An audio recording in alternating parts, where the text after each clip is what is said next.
धोखेबाज पत्नी की कहानी पार्ट 3। राजा के आदमी ने इस घटना का वर्णन राजा और रानी के सामने जाकर किया।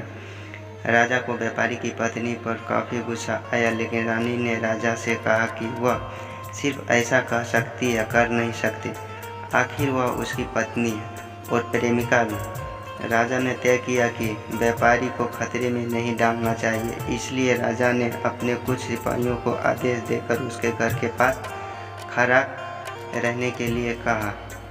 राजा ने उनको समझाया कि जैसे ही व्यापारी के घर में मशाल बुझे तो तुरंत उसके घर में घुस जाना और व्यापारी को बचा लेना। रात होते ही राजा और रानी अपने महल के छत पर आकर व्यापारी के घर की तरफ देखने लगे।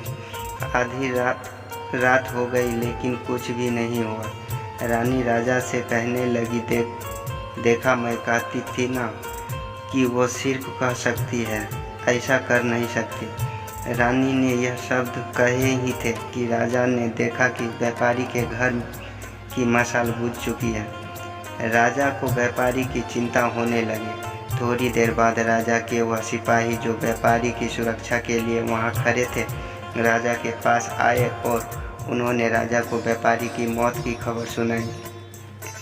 राजा ने कहा, तुम्हारे होते हुए व्यापारी कैसे मर सकता है?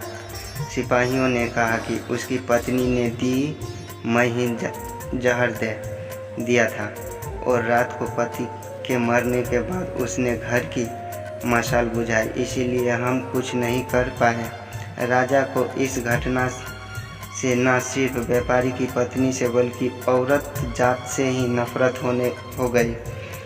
व्यापारी की पत्नी के बेवफाई के विचार उसे पूरी रात आते रहे।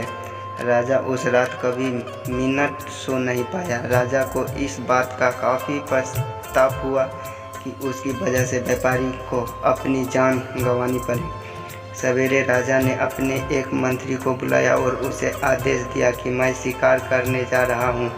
जब तक मैं लौटूंगा, इस प्रदेश की सभी महिलाओं को गला काटकर मार देना।